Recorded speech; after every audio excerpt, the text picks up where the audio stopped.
Bienvenidos todos a esta nueva clase de este diplomado que estamos estudiando juntos cada semana, este diplomado en Teología y Práctica de la Función Ministerial. Hoy nos toca la clase número 6 de esta materia que hemos titulado Sacerdotes de Dios dentro de la Iglesia. Estamos descubriendo cosas interesantes, yo creo. Por los comentarios que recibo de diversos estudiantes, estamos descubriendo cosas muy interesantes a la luz de las Sagradas Escrituras, a la luz de la Palabra de Dios. Y vamos a continuar en esta clase. Vamos a continuar con lo que veníamos estudiando. Nos toca la clase número 6. A ver de qué se trata esta clase número 6. Veamos. Capítulo número 8, que venimos amagando de darlo clase tras clase y nunca llegamos. Los amigos de Jesús deben llevar fruto. Los amigos de Jesús deben llevar fruto. Capítulo 8, capítulo 9, enseñando las instrucciones de Dios, y capítulo número 10, que es el último capítulo de esta materia, siendo ejemplos de la Grey. Con esos 3 capítulos terminamos esta materia y estaríamos listos como para la semana próxima comenzar con una nueva materia. Así que los invito a que de inmediato comencemos, porque tenemos bastante para estudiar. Recuerden que el gran tema de esta materia es: todos los miembros de la congregación de Dios estamos llamados a ser sacerdotes en ejercicio. Todos los miembros de la congregación de Dios estamos llamados a ser sacerdotes en ejercicio. Es el gran tema de este estudio que estamos haciendo, de esta materia específicamente. El sacerdocio de todos los creyentes, todos estamos llamados a ser sacerdotes en ejercicio, y es un propósito que tiene Dios con su pueblo desde la antigüedad, desde el éxodo de Egipto, cuando llegaron al pie del monte Sinaí. Ya Dios les dijo por primera vez exactamente eso, que quería un reino de sacerdotes y gente santa. Así que después de la llegada del Espíritu Santo allí el día de Pentecostés, de Hechos capítulo 2, del año 30 de la era cristiana, después de ese gran evento de cumplimiento de esa promesa de Dios hecha en el Antiguo Testamento, todos tenemos la posibilidad nuevamente de ser sacerdotes en ejercicio para Dios. Así que de inmediato entonces vamos a ponernos a estudiar este tema, juntos a desarrollar este tema. Tengo acá a Ada, que está en los controles, y estamos listos para comenzar. Usted tiene el chat, si quiere hacer alguna pregunta, si queda alguna duda, si quiere hacer algún comentario. Hoy hemos cambiado un poco el fondo debido a que el estudio de donde transmitimos generalmente estaba muy frío. Simplemente estaba muy frío el estudio, así que improvisamos un estudio provisorio para transmitir esta clase. Y probablemente la que viene también, y no sé si la otra. Todo depende de la temperatura. Este invierno viene frío, y entonces estamos tratando de sobrellevar la temperatura. Así que sin más preámbulo, y porque tenemos demasiado para estudiar, vamos directamente al capítulo número 9. Acá me confirman que todo está saliendo bien. Si usted ve alguna imperfección allí en la recepción de su celular, de su laptop, de su pantalla ahí, del Smart TV, yo sé que algunos se juntan y ven la clase en un Smart TV todos juntos, o como sea. Otros conectan la computadora con el proyector de la iglesia y lo ponen en la pantalla donde pasan las canciones, en las reuniones generales. Como quiera que sea, si usted ve algún problema, usted nos avisa por el chat, porque Ada está atendiendo ese tema. Vamos a empezar con Juan 15:15. Es fácil de recordar. Juan 15:15. Juan 15:15, ya no llamaré siervos. ¿Quién está hablando? Está hablando nuestro Redentor Jesucristo. Yo no espero que usted me conteste. Le estoy hablando a la cámara, ¿no? Pero yo sé que le estoy hablando a todos ustedes. Cuando le pregunto algo, lamentablemente me lo tengo que contestar yo solo. Así que bueno, ¿quién está hablando? Está hablando Jesucristo, nuestro Redentor, nuestro Salvador durante su ministerio en la tierra, y le está diciendo a sus discípulos, a sus íntimos, ya no los voy a llamar más siervos, porque el siervo no sabe lo que hace su Señor, pero os he llamado amigos, porque todas las cosas que oí de mi Padre os las he dado a conocer. No me elegisteis vosotros a mí, sino que yo os elegí a vosotros, y os he puesto para que vayáis y llevéis fruto, y vuestro fruto permanezca, para que todo lo que pidiereis al Padre en mi nombre, Él os lo dé. Me interesa el versículo 15. Leí, por supuesto, para contextualizar desde punto aparte hasta punto aparte, como siempre le enseño a los alumnos de la Facultad Bíblica, siempre para interpretar debemos contextualizar, como mínimo desde punto aparte hasta punto aparte para tener la frase completa. No obstante, lo que me interesa que ustedes noten es el versículo 15, donde Jesús está diciendo, ya no lo voy a llamar siervos, porque el siervo no sabe lo que hace su Señor, pero os he llamado amigos, porque todas las cosas que oí de mi Padre os las he dado a conocer. Y este es el tema del que quiero hablarles. Dice Jesús, todas las cosas que oí de mi Padre os las he dado a conocer. Y dice, y los puse a ustedes, yo los elegí y los puse para que hagan exactamente lo mismo, para que repitan el patrón, para que todo lo que han escuchado de mí lo den a conocer al mundo. Para que repitan el mismo patrón. Se está estableciendo un patrón allí. Todas las cosas que oí de mi Padre, yo se las di a conocer a ustedes. Y ahora yo los elegí a ustedes y los puse para que vayan y lleven fruto. O sea que todas las cosas que han oído de mí, las repitan al mundo, y que el fruto que produzcan, ese fruto permanezca, para que todo lo que pidieres al Padre en mi nombre, Él os lo dé.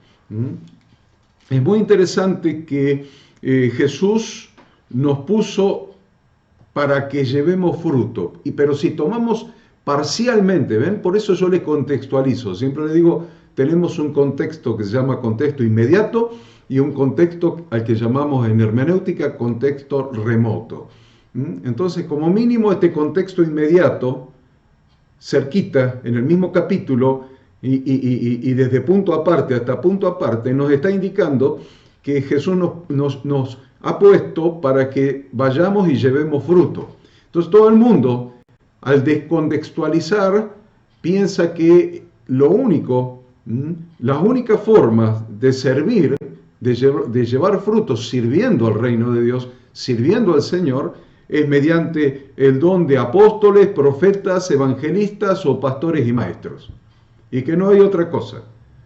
Entonces, hoy esta primera parte de la clase se la quiero dar a aquellos que no son pastores, aquellos que tal vez ni siquiera líderes, pero sí son servidores del Señor. Son gente que ha recibido, son creyentes que han recibido al Señor Jesucristo en su corazón, han entrado en el reino de Dios, han transformado su vida a través de las instrucciones de la palabra de Dios y tienen en el corazón el anhelo de servir al Señor del reino, a servir al reino de Dios. Y entonces están mirando a ver cuál es el llamado, cuál es el don, la vocación sobre su vida, y a veces pareciera que la única posibilidad es ser pastores. Soy llamado a ser pastor. La única forma, o a ser apóstol, o a ser profeta, o a ser evangelista. Pero hay más maneras de servir en el reino de Dios. Hay más maneras, hay más formas de hacerlo. Por ejemplo, cada miembro debería ejercer los dones que el Espíritu Santo ha derramado sobre él para la multiplicación y edificación del cuerpo de Cristo. Cada creyente ha recibido dones del Espíritu según varios pasajes de la Biblia. Uno de ellos que ustedes pueden leer, que siempre les menciono, es 1 Corintios 12. Entonces, cada creyente ha recibido dones para la multiplicación y edificación de la iglesia, del cuerpo de Cristo. Ahí tienen una manera de servir. Ahí tienen una manera excelente de servir. Mejor dicho, dos maneras excelentes de servir. Una, la multiplicación de la iglesia, y otra, la edificación. La multiplicación es el ejercicio del sacerdocio hacia afuera de la iglesia, hacia el mundo, hacia los inconversos, llevando el evangelio y discipulando a las personas. Y hacia adentro de la iglesia es la edificación, lo que hemos llamado la mutua edificación. Entonces yo esta lección la quiero dar para aquellos hermanos que no tienen un llamado a ser ni apóstoles, ni pastores, ni evangelistas, ni me comí uno, profetas. Apóstoles, profetas, evangelistas, pastores y maestros. Efesios, el versículo 11 y capítulo 3. Entonces, no tienen ese llamado. Entonces, ¿qué voy a hacer? No voy a hacer nada. Sí, hay una doble función por la cual el Señor nos dejó en esta tierra, y es multiplicar y edificar la iglesia. Entonces, yo quisiera hablarles hoy un poquito de esto, de que hay una manera de servir al reino de Dios que es muy necesaria y muchas veces no se ejerce porque se desconoce. Una manera muy necesaria que no se ejerce porque se desconoce, porque pasa desapercibida. Y esta manera le vamos a llamar el evangelismo personal. El evangelismo personal. Y realmente cada iglesia representada por ustedes que están mirando en este momento o que mirarán después la clase grabada, cada iglesia local necesita hoy esta manera de evangelismo personal, el evangelismo personal, para que nuevos miembros se añadan al cuerpo. No debemos descartar, no debemos minimizar ni menospreciar esta forma de ejercer nuestro ministerio. Dijimos que el ministerio de la iglesia en esta tierra tiene dos direcciones: hacia el mundo, la multiplicación, y hacia adentro, la edificación de la iglesia. Entonces, no podemos menospreciar lo que es el evangelismo personal. Miren, hay algo que la gente trata de hacer permanentemente, y es invitar a sus amigos, a sus familiares, a quien sea, a las reuniones en la iglesia, a las reuniones generales abiertas al público, en la expectativa de que van a escuchar la palabra y van a ser tocados en su corazón y van a recibir a Cristo y van a ingresar en el cuerpo, van a pertenecer a la iglesia luego de ser bautizados, etc. Esa es la expectativa y está muy bien. Nosotros invitamos a la gente a las reuniones porque tenemos la expectativa de que en ese lugar donde se mueve el Espíritu Santo con libertad y donde se predica la palabra, esa semilla que es la palabra, sea sembrada en sus corazones y germine salvación. Produzca un fruto de salvación, germine esa semilla, produzca una planta que produzca salvación. No obstante, mucha gente se resiste a asistir a una reunión dentro de 4 paredes con un título arriba que dice iglesia. Se resiste. Por eso yo siempre les he recomendado que no le llamen iglesia.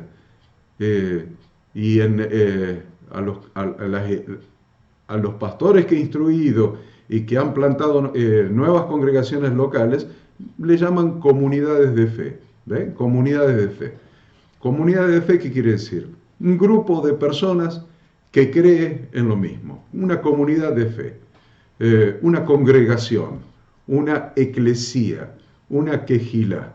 Entonces todavía eso facilita un poco para que la gente pueda llegar y no diga me están invitando a una iglesia porque me quieren hacer de una secta o lo que sea. No, una comunidad de fe. Vení que vamos a participar con los hermanos que creemos en Dios y creemos en nuestro Redentor Jesucristo, etc. No obstante, todavía hay muchos que se resisten a esa invitación.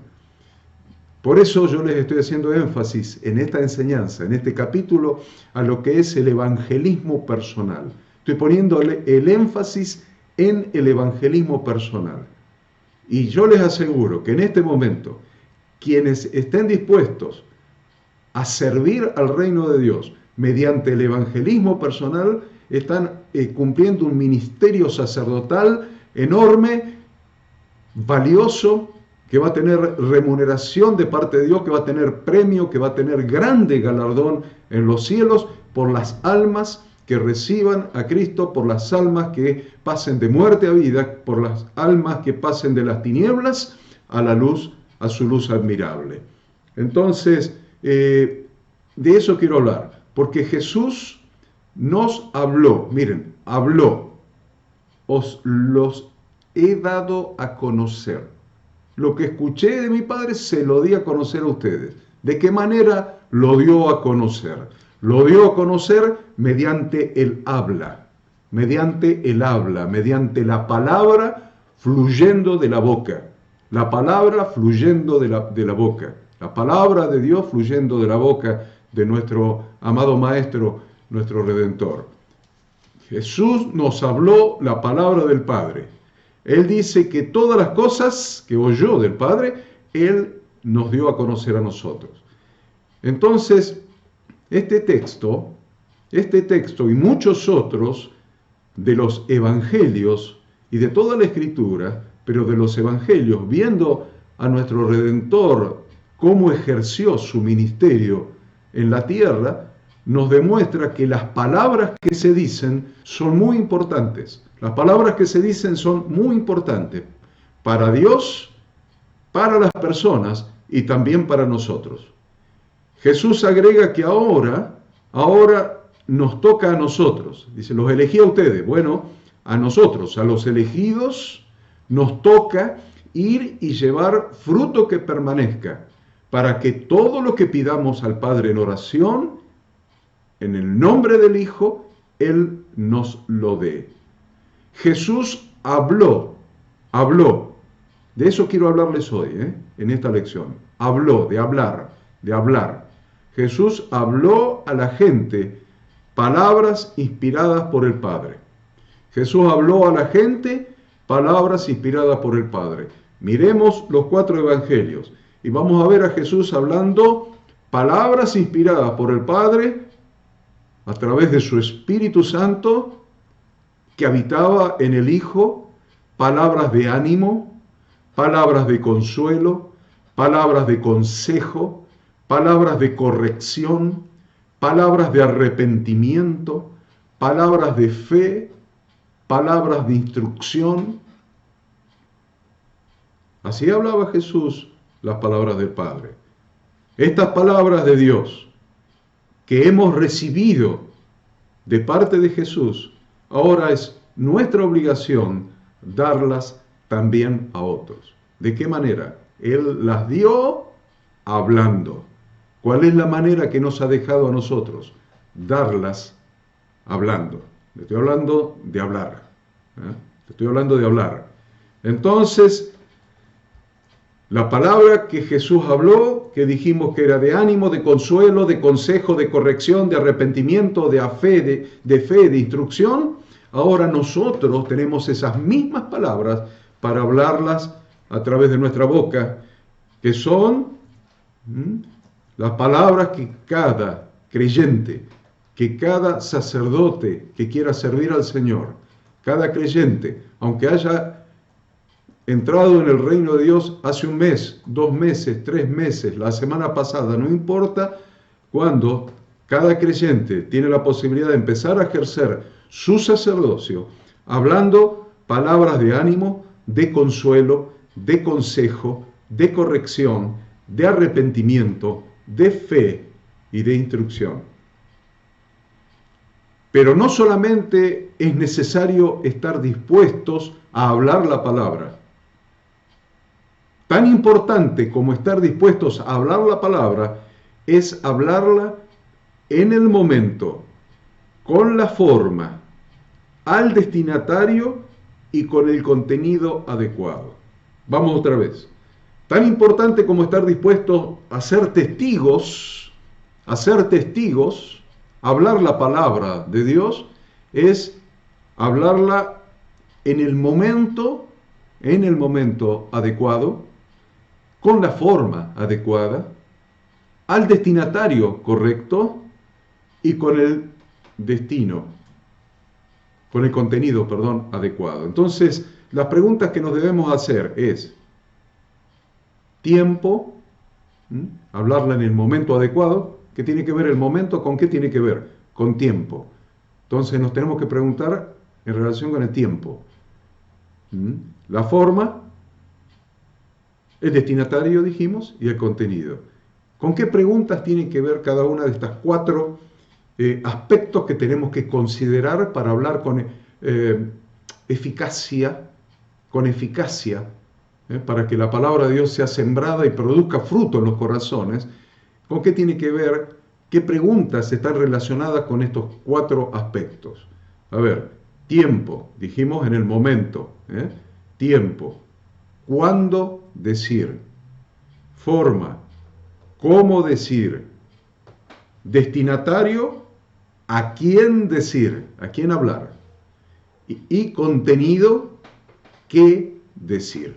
Y vamos a estudiar un poquito las 4 cosas y vamos a pasar rápidamente a la lección que sigue, porque si Dios así lo permite, me gustaría dar las 3 lecciones hoy que faltan para completar la materia.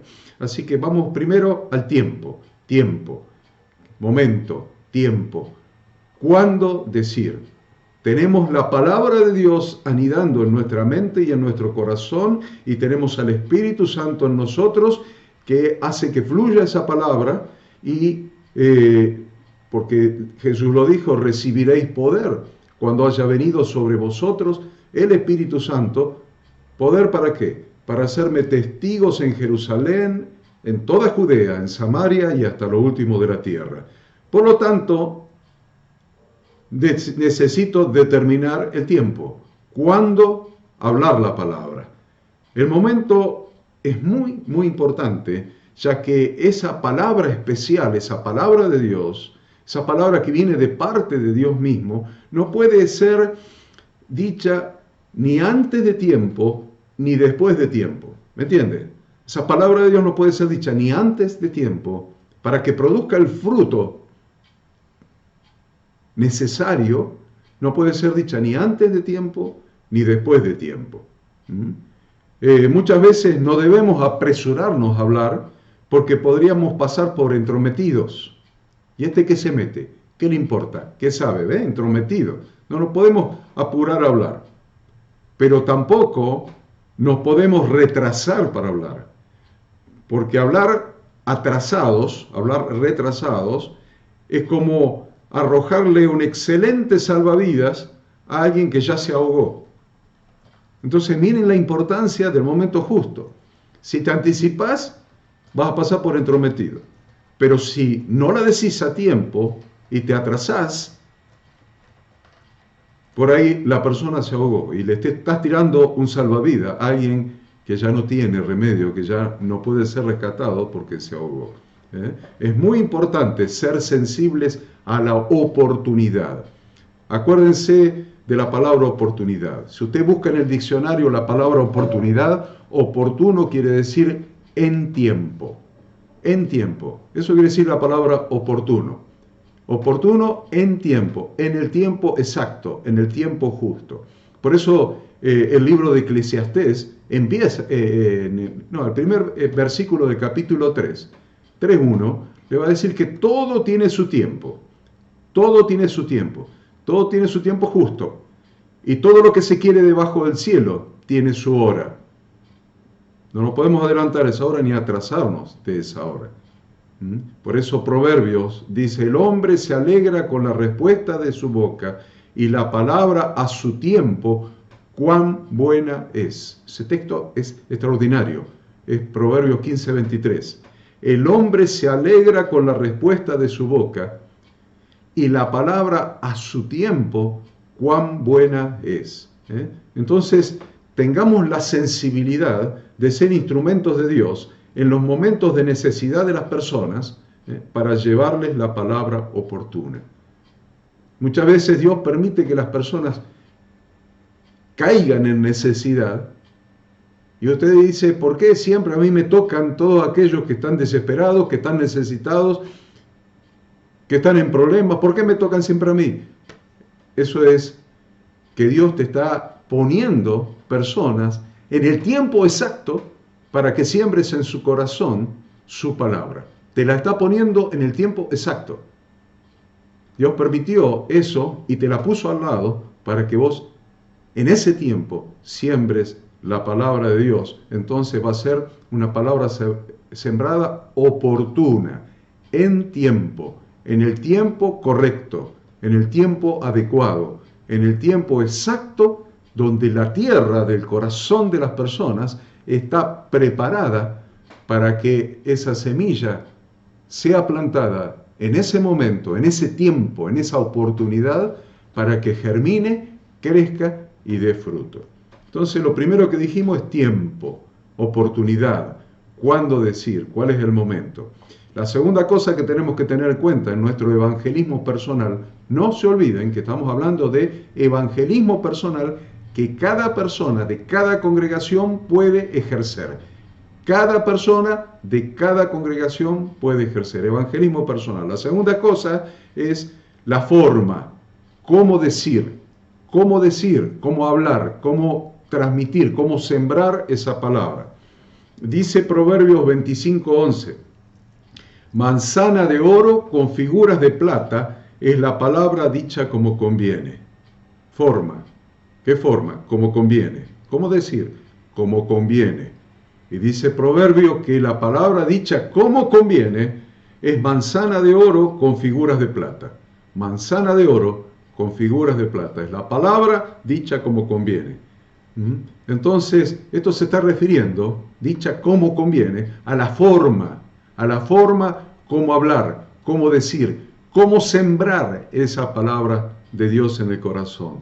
Porque si lo decimos de mala manera o de una manera inadecuada, nuestra palabra carecerá de utilidad. Carecerá de utilidad. ¿Qué quiere decir? No servirá para nada. No servirá para nada. Y inclusive, además de no servir para nada, porque no va a producir fruto, puede llegar a ofender a la persona. Puede llegar a ofender inclusive. Por eso es importante presentar nuestras palabras como conviene. Manzana de oro con adornos de plata. Es la palabra dicha como conviene. Es necesario presentarla como eso. ¿Qué es una manzana de oro con adornos de plata? Es una joya. Debemos presentar la palabra de Dios como una joya, como un alimento. Miren qué joya interesante inventó el Espíritu Santo en la inspiración de la palabra, ¿no? Dice manzana de oro con figuras de plata. Una joya representada por un alimento. Una joya representada por un alimento. Una manzana de oro con figuras de plata. Entonces, la palabra de Dios tiene que ser presentada como una joya y como un alimento precioso. Una joya que es un alimento precioso. Así conviene decir lo que debemos decir cuando sembramos el Evangelio, cuando sembramos la palabra de consuelo, la palabra de aliento, la palabra de corrección, la palabra de fe, todo lo que dijimos antes. Conviene decirlo como una joya que sea un alimento. ¿Hay alguien en tu entorno que necesita nutrir su alma con una manzana de oro? ¿Sí? ¿Hay alguien en tu entorno? No lo estoy preguntando, lo estoy afirmando. ¿Hay alguien en tu entorno que necesita nutrir su alma con una manzana de oro? Es decir, con la palabra de Dios dicha de la forma adecuada, en el momento adecuado, con el contenido adecuado. Por eso Colosenses 4 le va a decir, andad sabiamente para con los de afuera, redimiendo el tiempo. ¿Ven? Está hablando de oportunidad, de tiempo. Andad sabiamente con los de afuera, redimiendo el tiempo. Sea vuestra palabra siempre con gracia, sazonada con sal. Eso está para subrayarlo ahí. Sea vuestra palabra siempre con gracia, sazonada con sal, para que sepáis cómo debéis responder a cada uno. Interesante ese texto. Ese texto hay que escribirlo en un papelito y pegarlo con un imán en el refrigerador. ¿Qué quiere decir? Sea vuestra palabra con gracia y sazonada con sal. Debemos hablar con gracia, es decir, de una manera agradable. Con gracia es de una manera agradable, que resulte agradable a la persona escucharnos. Y sazonada con sal, esto quiere decir con sabor, de una manera que resulte sabrosa, interesante. Agradable e interesante. Agradable e interesante. Ya vimos dos entonces. Ahora vamos a la tercera, destinatario. Destinatario. ¿A quién debo hablar? ¿A quién debo hablar? ¿A quién? Destinatario. No solamente para con los de afuera, sino también para los de adentro de la congregación. No solamente para con los de afuera, sino también para con los de adentro de la congregación. Es necesario tener el corazón sensible a las necesidades. A ver, ese es el corazón de Jesús. Por eso las palabras que oyó del Padre, Él las dio a conocer, Él las transmitió. ¿Saben por qué? Por una cuestión simple. Porque el elemento básico, la fundación, el cimiento para servir en el reino de Dios es tener un corazón sensible.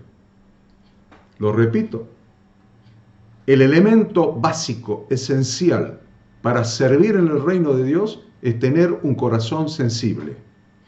Porque esa era la característica de compasión del Maestro, la característica de compasión de nuestro Redentor. Él miraba a las multitudes y sentía compasión por las multitudes. Él miraba al que sufría y sentía compasión por el que sufría. Él veía en la tumba de Lázaro y después oraba y decía: Padre, yo te doy gracias por haberme oído. Ya me oíste. ¿Por qué me oíste? Porque siempre me oyes. Él ya sabía. No solamente ahí sabía que Dios lo había oído. Sabía que Dios lo había oído cuando recibió la noticia y le dijeron: no vengas porque Lázaro ya falleció. Y él le dijo a los que estaban con él, a sus discípulos: no falleció, vamos. Vamos pues a despertarle. En ese ejercicio de fe en su Padre, en esa oración que él tiene que haber hecho a su Padre, le permitió afirmar: vamos pues a despertarlo. Y estando frente a la tumba, él, sabiendo que el Padre lo había oído y que iba a despertarlo, Jesús lloró. Aún sabiendo que lo iba a resucitar, Jesús lloró. No lloró por Lázaro, porque estaba muerto, y él lo iba a resucitar. No lloró por Lázaro. Al ver a la gente llorando, al ver a Marta, a María y a la gente que la acompañaba llorando, se estremeció en su espíritu y su compasión le hizo brotar llanto. No había lágrimas, no, llanto le hizo brotar. Jesús lloró.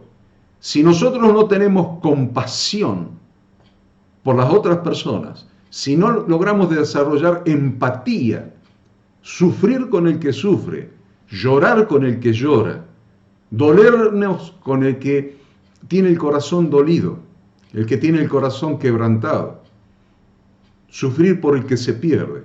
Ese es el elemento esencial para que podamos ejercer un ministerio. Cualquier ministerio dentro del reino de Dios requiere ese requisito, porque ese es el modelo de Jesús y ese es el modelo que el Espíritu Santo tiene que poner en nuestro corazón. Entonces no estamos hablando de ejercer compasión con los de afuera. Con los de adentro de la congregación también tenemos que tener ese mismo sentimiento, tener el corazón sensible a las necesidades. tener el corazón sensible a las necesidades. Por eso digo para afuera y para adentro, porque no solamente hay personas afuera, muchas veces todos los de afuera tienen necesidades, todos los de afuera, y a veces tenemos algunos hermanos que padecen necesidades. Por lo tanto, tenemos que tener un corazón sensible para saber quién es el destinatario de nuestra palabra. Nuestra palabra. Miren, 1 Corintios 12, 24, le va a decir, porque los que en nosotros son más decorosos, y está hablando de los miembros, está hablando de adentro de la congregación, los que en nosotros son más decorosos no tienen necesidad, pero Dios ordenó el cuerpo, dando más abundante honor al que le faltaba, para que no haya desavenencia en el cuerpo, sino que los miembros todos se preocupen los unos por los otros. Los miembros todos se preocupen los unos por los otros. ¿De qué estoy hablando? Estoy hablando de sensibilidad, tener el corazón sensible hacia los hermanos. De manera, y sigue diciendo, de manera que si un miembro padece, todos los miembros se duelen con él. ¿Qué es eso? Sensibilidad. Y si un miembro recibe honra, todos los miembros con él se gozan. Se trata de tener un corazón sensible y una voluntad dispuesta a la acción. Corazón sensible, sentimiento y voluntad dispuesta a la acción. Tanto para los hacia afuera, hacia los inconversos, como cuando un hermano padece o sufre. La empatía es una palabra que nosotros deberíamos también anotar en un cartel y ponerla grandota. ¿Dónde la podemos poner? Arriba de la salamandra, no, porque se va a quemar. A ver, en la pared. La palabra empatía. La empatía hace que nuestro corazón sienta lo que el otro siente. Sienta lo que el otro siente. Pero le voy a agregar algo más. Abajo de la palabra empatía vamos a poner compasión. Y entonces usted cada vez que vea empatía y mira un cachito más abajo va a ver compasión. Y se va a preguntar qué es lo que tuvo nuestro Santo Maestro, nuestro Redentor. ¿Qué es lo que tuvo? ¿Empatía o compasión? Es una buena pregunta, ¿vieron? Es un ejercicio acá, ¿bien? Estamos estudiando. Esto es la facultad bíblica, así que a ver, ¿qué tuvo Jesús? ¿Empatía o compasión? Entonces voy a agarrar la concordancia y voy a empezar a buscar, a ver, empatía. No está nunca en la Biblia. Voy a buscar compasión y lo voy a encontrar a nuestro Santo Maestro teniendo compasión. Compasión y compasión y compasión y compasión. ¿Cuál es la diferencia? ¿Cuál es la diferencia entre empatía y compasión? Empatía es cuando vos sentís el sufrimiento del otro. Sentís el sufrimiento del otro. Es que el otro está llorando y vos llorás. Le duele el corazón y te duele el corazón. Siente tristeza y vos sentís sos capaz de sentir la tristeza del otro. Te puedes poner en su calzado, en sus zapatos, en sus pantalones. Eso es empatía. Pero compasión es eso, pero expresado a través de la acción. ¿Ves la diferencia? La empatía solamente siento cuando el otro sufre, pero la compasión es siento lo que el otro sufre, pero me lleva a la acción. ¿Qué hago para solucionarlo? ¿Qué hago para consolarlo? ¿Qué hago para suplir su necesidad? ¿Qué le digo? ¿Qué palabra de consuelo? ¿Qué acción? ¿Qué tiene hambre? Ay, cómo me duele el hambre del hermano, ¿no es? Me duele el hambre del hermano. Eso es empatía. Pero compasión es, me duele el hambre del hermano, voy y le compro un sándwich y le doy el sándwich. ¿Se entiende? Entonces, la compasión siempre se expresa a través de la acción. Por eso Jesús, cada vez que sentía compasión por alguien o por la multitud, siempre era movido a la acción, siempre hacía algo. ¿Qué se hace? Combinaba sentimiento con acción. Combinaba sentimiento con acción.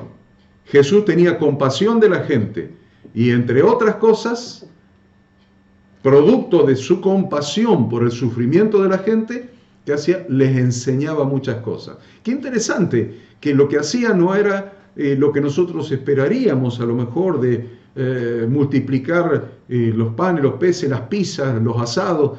No. Él sabía que el gran problema, el origen de los problemas, era la falta de la semilla de la palabra de Dios en los corazones.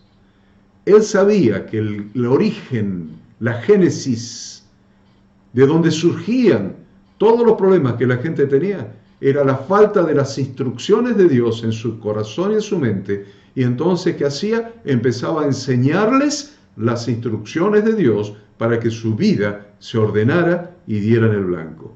¿Quieren verlo? En Marcos 6:34, usted lo va a ver clarito. Marcos 6:34. Marcos 6:34 dice que salió Jesús y vio una gran multitud. Y salió Jesús y vio una gran multitud y tuvo compasión de ellos. ¿Ven que no dice empatía, dice compasión? Y tuvo compasión de ellos, sin mirar la Biblia, usted ya diría, si tuvo compasión, lo que sigue al sentimiento es una acción.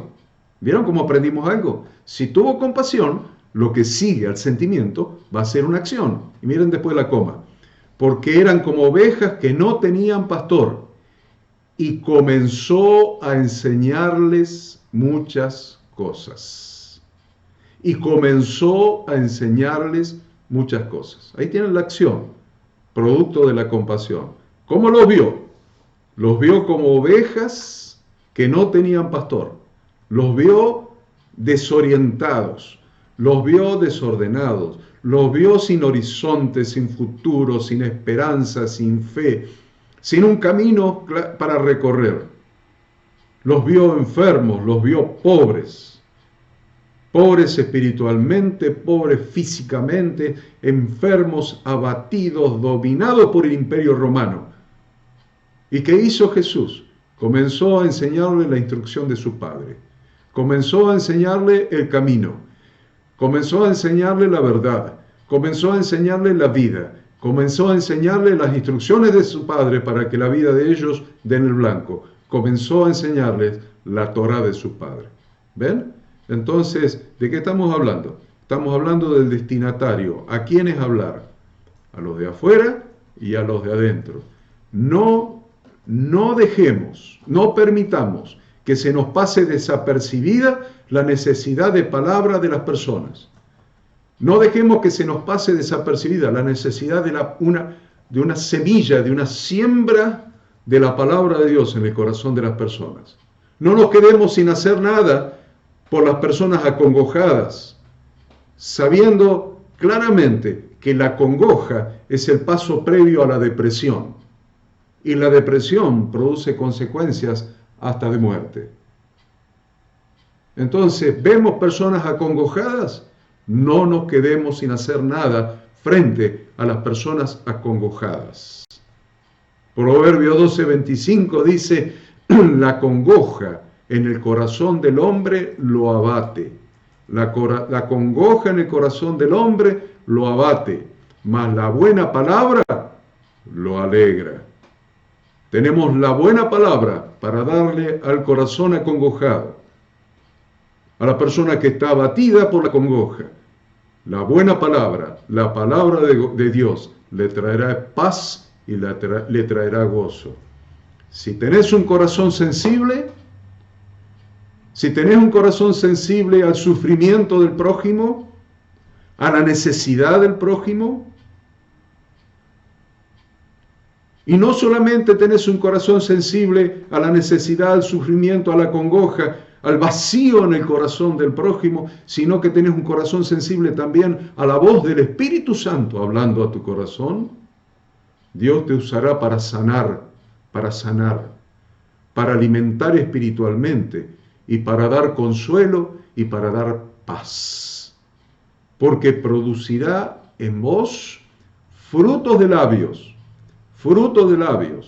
es decir, la palabra adecuada en el momento adecuado para llevar paz y para llevar sanidad. Una promesa de Dios en Isaías. Dice, he visto sus caminos, dice Dios a través del profeta. He visto sus caminos, pero le sanaré y le pastorearé y le daré consuelo a él y a sus enlutados. Produciré fruto de labios, palabra. Produciré fruto de labios, paz. Paz al que está lejos y al cercano, dijo Jehová, y lo sanaré. ¿Con qué lo sanará? Con frutos de labios, con palabra. Miren qué ministerio, de qué ministerio estamos hablando cuando hablamos del fruto de labios, del hablar, del decir, en el tiempo adecuado, la palabra adecuada, a la persona adecuada. Fruto de labios que produce paz. Esa es la palabra de Dios. La palabra de Dios es fruto de labios. La palabra de Dios en tus labios, en mis labios, es fruto de labios que produce paz. Paz al que está lejos, paz al que está cerca. Y produce sanidad. Sanidad en la mente, sanidad en el corazón, sanidad en el espíritu. Un espíritu nuevo, un nuevo nacimiento. Y en último lugar, contenido. ¿Qué decir? ¿Qué decir? ¿Cuál es el contenido? ¿Qué es lo que debemos decir? Comencemos entonces considerando las siguientes palabras de Jesús. A ver, Mateo 4:4. Es fácil, hoy los versículos son fáciles. Mateo 4:4. Él respondió y dijo, escrito está, no solo de pan vivirá el hombre, sino de toda palabra que sale de la boca de Dios. Escrito está, dijo Jesús. ¿Qué decir? ¿Qué decir? ¿Qué contenido? Escrito está, dijo Jesús. No solo de pan vivirá el hombre, sino de toda palabra que sale de la boca de Dios. Al principio hablábamos de palabras, palabras de ánimo, palabras de consuelo, palabras de consejo, palabras de corrección, palabras de arrepentimiento, palabras de fe y palabras de instrucción. No debe ser cualquier cosa que se nos ocurra, cada una de esas palabras. No debe ser cualquier cosa que se nos ocurra o que leímos en un libro o que vimos en la televisión, que le dio resultado a un terapeuta. No. Tampoco debe ser cualquier cosa que se nos ocurra para salir del paso. Me saco el problema de encima. Digo algo, quedo bien y sigo el camino. Indefectiblemente debe ser palabra de Dios. La palabra que nosotros sembremos, la que salga de nuestra boca, el fruto de labios, el fruto de nuestros labios, indefectiblemente debe ser palabra de Dios. Para eso es necesario que cada día oremos para ser llenos del Espíritu Santo, para tener un corazón sensible a la necesidad del prójimo y también escuchar la voz de Dios. Tener el corazón sensible a la necesidad del prójimo y sensible para escuchar la voz de Dios. Mateo 10:20, porque no sois vosotros los que habláis. Mateo 10:20, porque no sois vosotros los que habláis, sino el Espíritu de vuestro Padre que habla en vosotros. El Espíritu Santo, el Espíritu de vuestro Padre, el Espíritu de Yahweh, el Ruach de Yahweh, es el que habla en vosotros. Si hablamos la palabra de Dios, tengamos por seguridad que siempre habrá fruto, porque como desciende de los cielos la lluvia y la nieve, y no vuelve allá, sino que riega la tierra y la hace germinar y producir, y da semilla al que siembra y pan al que come, así será mi palabra, dice Yahweh, que sale de mi boca. No volverá a mí vacía, sino que hará lo que yo quiero, y será prosperada en aquello para que la envíe. La palabra de Dios es la semilla, es el fruto del labio que produce fruto en el corazón de las personas y nunca vuelve vacía.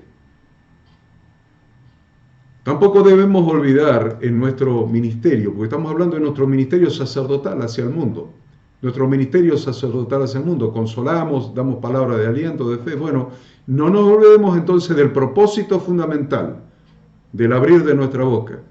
El propósito fundamental lo dijo Jesús cuando dijo: y me seréis testigos cuando haya venido sobre vosotros el Espíritu Santo, para serme testigos, para dar testimonio de Jesucristo.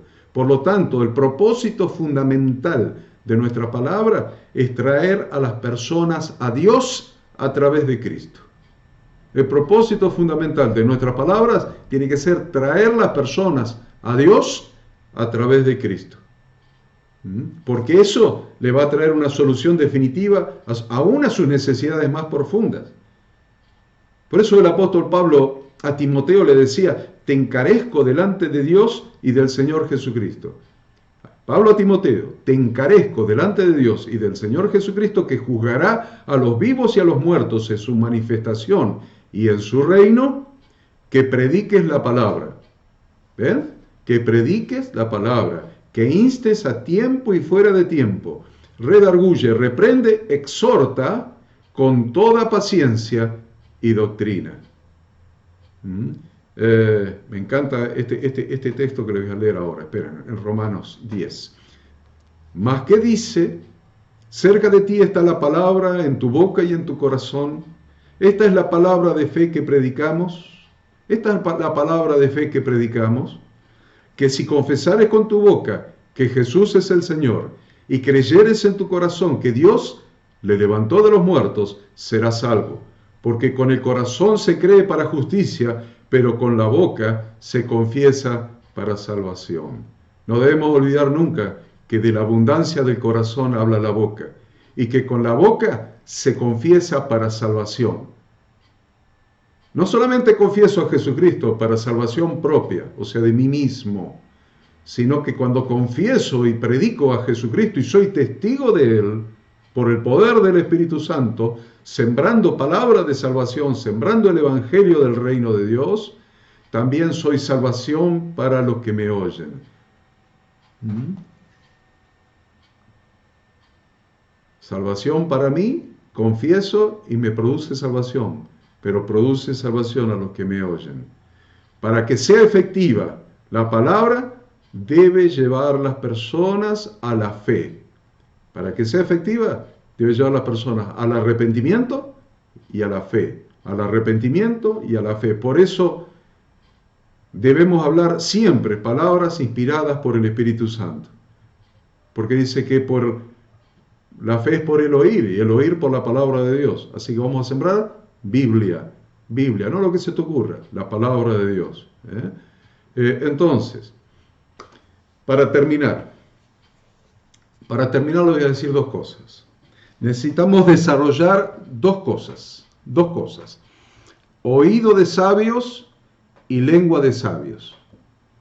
Con eso empezamos esta lección, ¿vieron? Hemos tenido una continuidad y vamos a terminar como empezamos. Así empezamos. Señor Jesucristo dijo: lo que yo oí de mi Padre, os lo he dado a conocer. Lo que oí, lo hablé. Oídos de sabio y lengua de sabio.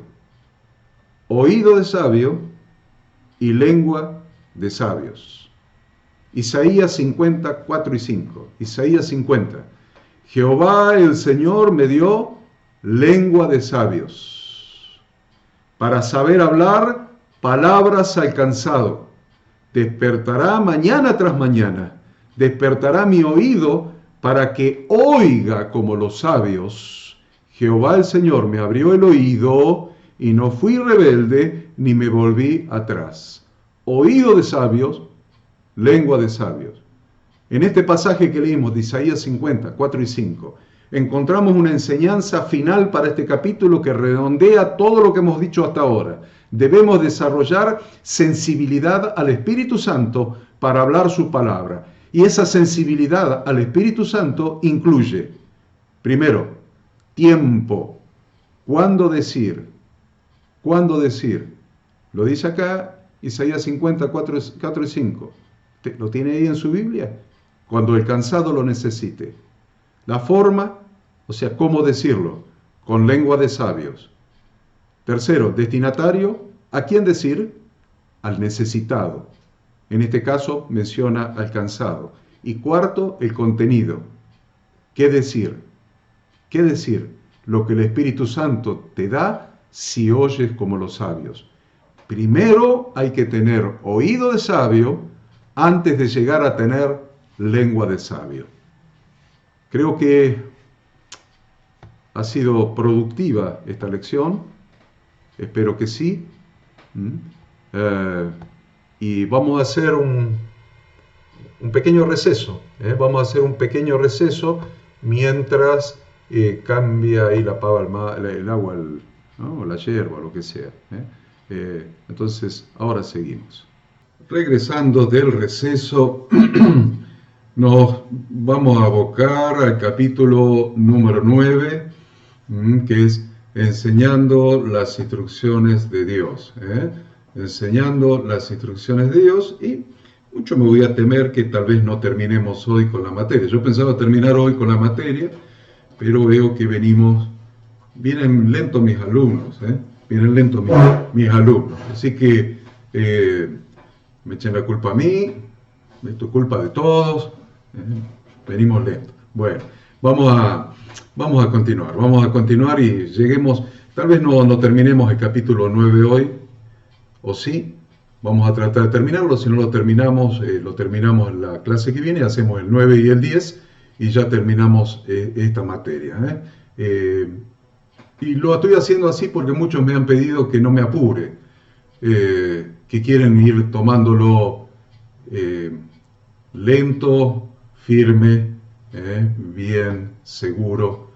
Entonces, justamente no me estoy apurando, ustedes se dan cuenta, no me estoy apurando, estoy dando en profundidad cada tema, porque así me lo han pedido. Lamentablemente las primeras lecciones quedaron con muchas partes salteadas y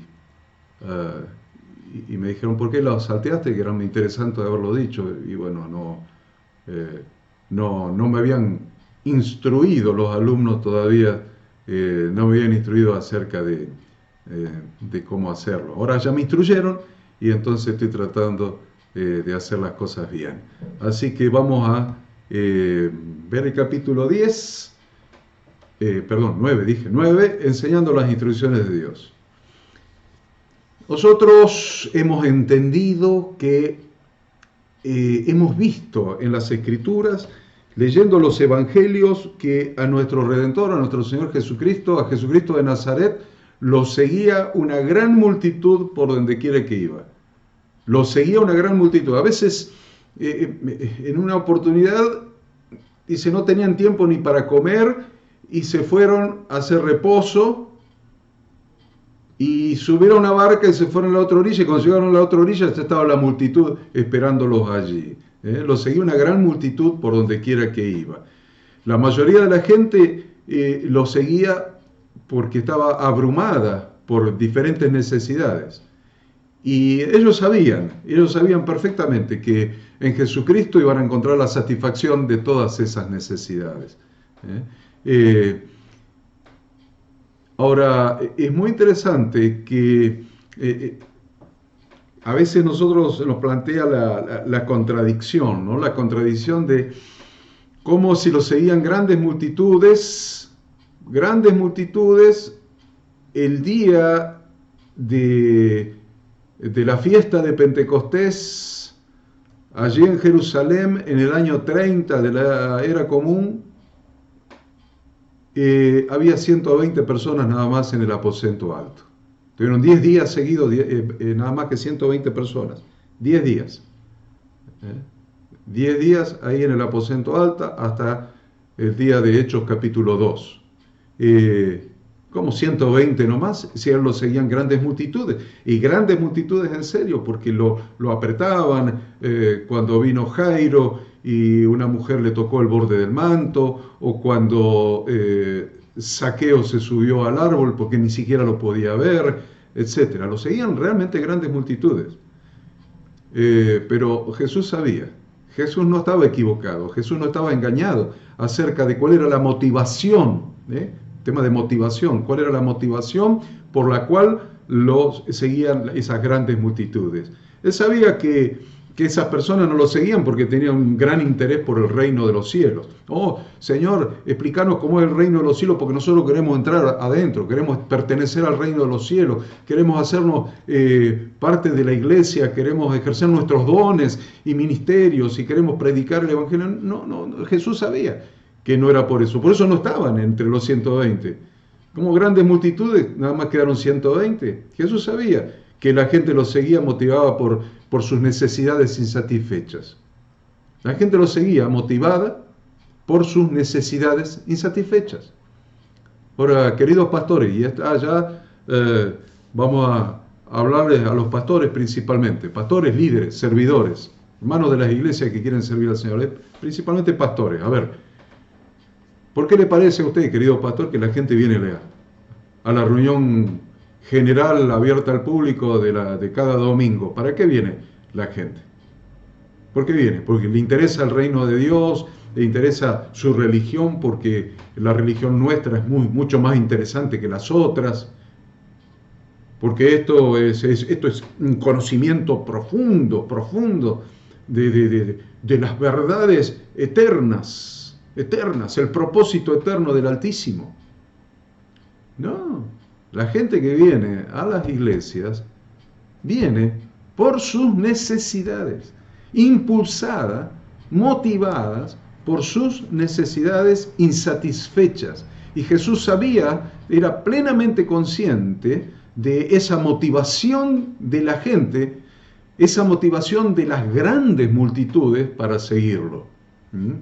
Le quedaba muy claro que el hecho de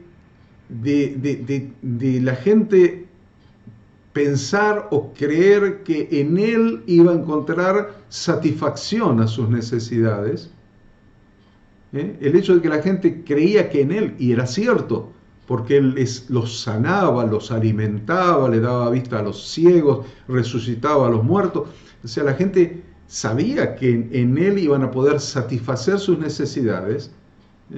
Entonces, de paso, interesante esto, de paso, ese seguirlo a él los hacía propensos a recibir las enseñanzas que daba Jesucristo. Los hacía propensos. ¿Por qué? Estaban dispuestos a escuchar sus enseñanzas. Porque él hablaba como quien tenía autoridad. Él hablaba las palabras del reino de Dios. Él tenía palabras de vida. No solamente sanaba, no solamente alimentaba, no solamente resucitaba, no solamente daba vista a los ciegos, sino que también tenía palabras de vida eterna, le dijo Pedro. Tenía una interpretación correcta de la Torá de Dios. Tenía una interpretación correcta. No un cúmulo de instrucciones adicionales, de mandamientos adicionales que eran imposibles para cumplir, para la gente poder cumplirlo. Era imposible. Pero Jesús tenía una interpretación exacta, correcta, porque Él era la Torá de Dios hecha carne. Entonces, como pastores que estamos abocados a la extensión del reino de Dios, es muy apropiado que nos enfoquemos en tener actividades especiales para esa gran multitud que tiene grandes necesidades y que a veces se acerca a la iglesia porque piensa, porque cree que allí va a poder satisfacer esas necesidades. Acuérdense que hay un grupo de simpatizantes a los cuales nosotros tenemos que convertir en seguidores, tenemos que lograr que vengan a la iglesia, tenemos que presentarles el evangelio atractivo, tenemos que presentárselo de tal manera que esa multitud de simpatizantes, algunos de ellos, se conviertan en seguidores, vengan y estén dispuestos, vengan, no importa que vengan por necesidad, que vengan buscando la satisfacción de sus necesidades, pero el hecho de que vengan hace que estén dispuestos a prestar su oído para escuchar la palabra de Dios. Hace que estén dispuestos a prestar su oído para escuchar la palabra de Dios. Porque aunque se acerquen motivados por sus grandes necesidades, sabiendo, creyendo de que ahí van a encontrar la satisfacción de sus necesidades, están dispuestos también a escuchar lo que se les diga, lo que se les siembre de palabra de Dios. Por eso Jesús en Juan 6 les dice, respondiendo Jesús les dijo, de cierto os digo, que me buscáis, no porque habéis visto las señales, sino porque comisteis el pan y os saciasteis. Teníais hambre y fuisteis alimentados milagrosamente a través de 2 peces y 5 panes. Y comisteis y os saciasteis, por eso me seguís. No importa por qué necesidad la gente venga, lo importante es que venga, que se acerque, porque cuando viene y se acerca, viene dispuesta a escuchar la palabra de Dios. Jesucristo, después de satisfacer las necesidades más visibles, aquellas necesidades más inmediatas, se enfocaba en las necesidades más profundas de las personas, porque Él sabía que las necesidades materiales, las soluciones físicas, la solución de las necesidades físicas tenían una duración efímera, cortita, una duración cortita, efímera, no duradera. Pero Él no había venido a dar una solución cortita, no duradera. Él había venido a dar algo eterno, a dar vida eterna, vida en abundancia y vida eterna a los que creyeran en Él. Usted dice, pero el milagro más grande que hizo, lo hizo con Lázaro o con la hija de Jairo. A ambos los resucitó. Más otras resurrecciones por allí, al hijo de una viuda. La resurrección de Lázaro. Pero yo les digo una cosa, si usted mira a su alrededor y hay 7.000 millones de habitantes sobre la tierra, búsquelo a ver si lo encuentra Lázaro. Pasaron más de 2.000 años desde aquel momento. Más de 2.000 años desde aquel momento. Aproximadamente 1990 años, no pasaron más de 2.000, 1990. Eso debe haber sido por allá por el año 29-30 de la era cristiana. ¿Dónde está Lázaro? ¿Dónde está Lázaro? ¿Dónde está Lázaro? Es interesante que usted lo pueda responder. ¿Dónde está Lázaro hoy? Hoy. Jesús lo resucitó. Estaba en la tumba. Remuevan la piedra. Lázaro, ven fuera. Lázaro, ven fuera. Vení, Lázaro. Salió Lázaro con los pies atados por las vendas esas que le ponían. Las manos atadas, los pies todo envueltos con esas vendas. Parecía una momia. Pobre Lázaro, caminaba como una momia. Resucitado, sin enfermedad. Sano totalmente. Vivo totalmente. ¿Dónde está Lázaro hoy? Le aviso, ni los huesos deben quedar de Lázaro. Ni los huesos. Ceniza deben quedar solamente de Lázaro. Lázaro fue resucitado por nuestro Redentor, pero un día, murió. O los que fueron curados de diversas enfermedades. ¿Cuántas veces más se habrán enfermado nuevamente?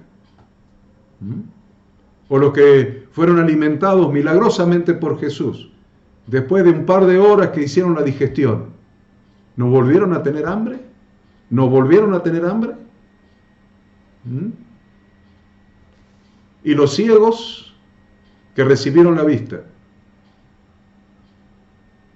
¿no murieron un día y aún los ojos sanados por el Maestro se corrompieron, se descompusieron y se convirtieron en polvo? ¿O los leprosos?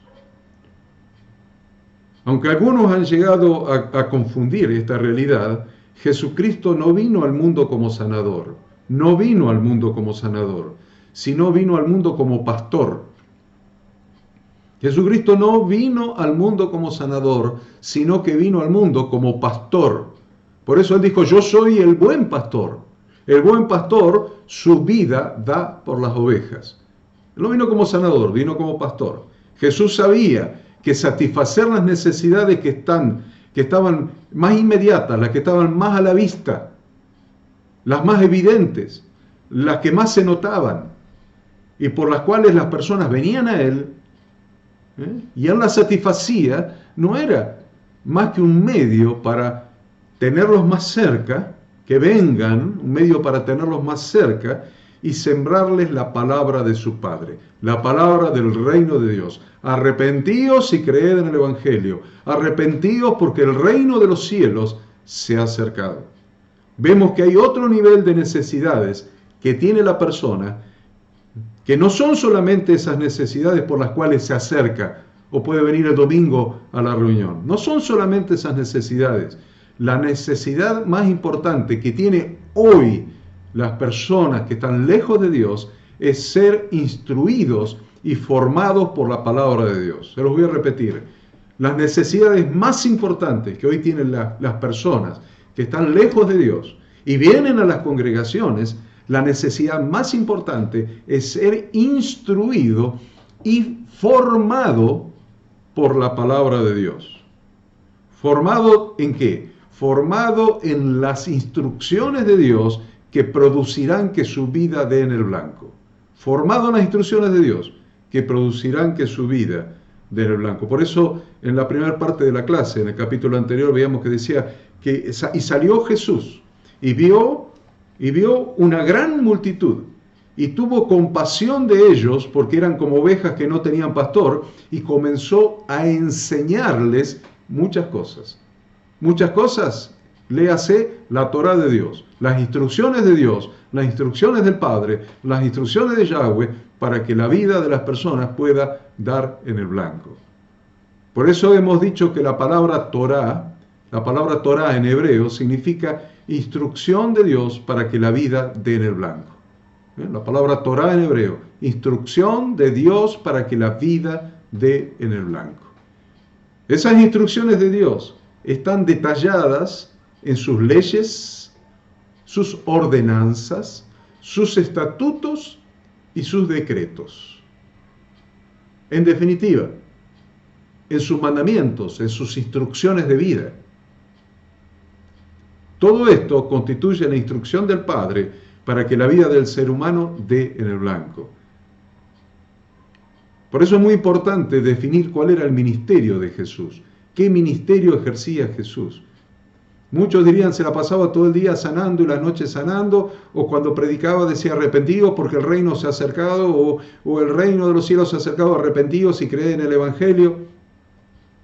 Pero eso se dice, miren cuánto tardé en decirlo. ¿A ustedes les parece que estuvo 4 años aproximadamente repitiendo exactamente lo mismo? Y que por eso lo llamaban rabí, porque tuvo 4 años repitiendo exactamente la misma frase y por eso lo llamaban rabí. Es muy importante que nosotros definamos esto. A Jesús lo llamaban rabí, que significa maestro en castellano, porque enseñaba estas cosas, enseñaba las instrucciones de su Padre para que la vida de las personas diera en el blanco. Por eso lo llamaban maestro, lo llamaban rabí en hebreo. Ahora, nosotros, como discípulos del gran Maestro Jesucristo y como sacerdotes del Dios Altísimo, sabemos que se nos ha encomendado la gran responsabilidad.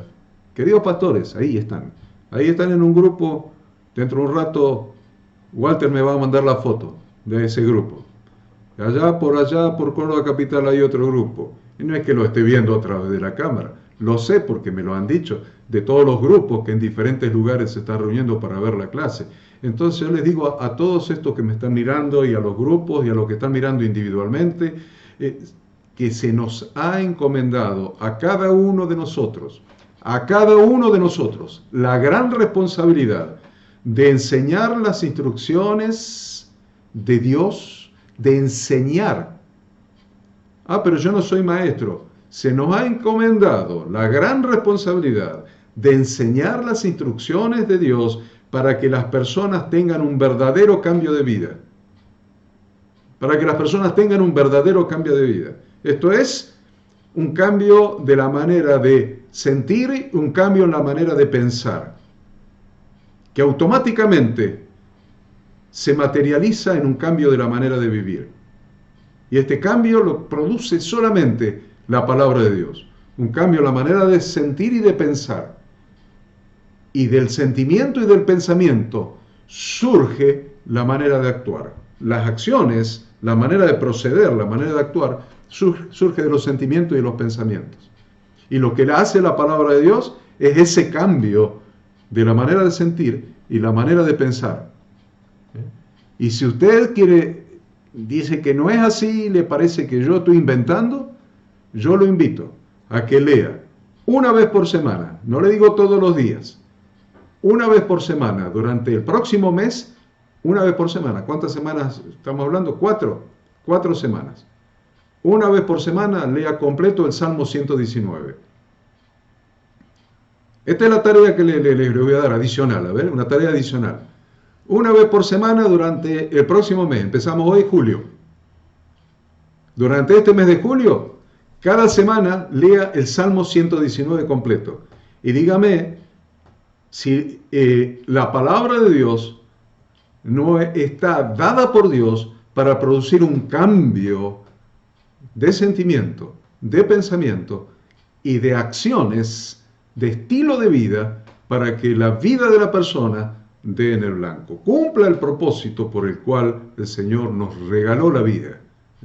Las enseñanzas que nosotros debemos dar como pastores y maestros a esas personas que se han acercado por necesidad, se acercaron por necesidad, pero ¿cuáles son las enseñanzas que nosotros debemos dar? Bueno, esas enseñanzas se deben canalizar en 3 direcciones principales. 3 direcciones principales. La primera dirección para canalizar esas enseñanzas es qué cosas las personas deben dejar de hacer, de pensar y de sentir. Primeras enseñanzas, primera dirección de las enseñanzas. Pónganle, qué cosas las personas deben dejar de sentir, pensar y hacer. En segundo lugar, qué cosas las personas deben aprender a hacer en su nueva vida en Cristo. O sea, qué cosas del pasado, de la vieja vida, deben dejar de sentir, de pensar y de hacer. Primera cosa. Segunda cosa, qué cosas deben aprender a hacer, pensar y sentir en la nueva vida. ¿Está claro ahí? ¿Qué cosas debe dejar de hacer de la vieja vida y qué cosas debe aprender de la nueva vida? No solamente hacer, porque dijimos que de los sentimientos y los pensamientos surge el hacer. Entonces, te tenemos que enseñar qué cosas dejar de sentir, de pensar y de hacer, y qué cosas deben aprender de la nueva vida a sentir, a pensar y a hacer. Y en tercer lugar, en una escala superior, debemos convertir a esas personas en verdaderos adoradores del Padre. Porque Jesús dijo más, la hora viene y ahora es cuando los verdaderos adoradores adorarán al Padre en espíritu y en verdad, porque también el Padre, tales adoradores, busca que le adoren. Dios busca adoradores. Entonces, para llegar a ser adoradores, primero le vamos a enseñar qué cosas tienen que dejar de sentir, pensar y hacer de la vieja vida, de la nueva vida, qué cosas deben aprender en las Escrituras, en la palabra de Dios, qué cosas deben aprender a sentir, a pensar y hacer, y después que logramos eso, lo vamos a llevar a ser verdaderos adoradores que adoren al Padre en espíritu y en verdad. En definitiva, lo que le vamos a enseñar en ese tercer punto es el camino del tabernáculo. No en el tercero, en los 3 puntos. Los 3 puntos tienen que ver con el recorrido del tabernáculo. El recorrido del tabernáculo. Tiene que ver con el altar de bronce, con el lavacro, después entrando en el lugar santo con el servicio y finalmente después del velo, donde estaba el arca y la Shekinah de Dios, con la adoración cara a cara con el Señor. Moisés tenía ese tipo de comunión con el Padre cara a cara. Cara a cara es una metáfora, significa de espíritu a espíritu. Bueno, entonces vamos a estudiar esas tres cosas, si a ustedes les parece. ¿Qué cosas debemos enseñar a dejar de hacer, sentir, pensar de la vieja vida y qué cosas debemos enseñarles a que sí hagan en la instrucción según la instrucción de la palabra de Dios, de la nueva vida, a sentir, pensar y hacer? Y después vamos a ver un poquito algo de llevarlos a ser adoradores. Entonces, lo que las personas, punto 1, ¿qué cosas las personas deben dejar de hacer, pensar o sentir? Lo vamos a encontrar en la siguiente escritura, 1 Corintios 6:9. ¿No sabéis que los injustos no heredarán el reino de Dios?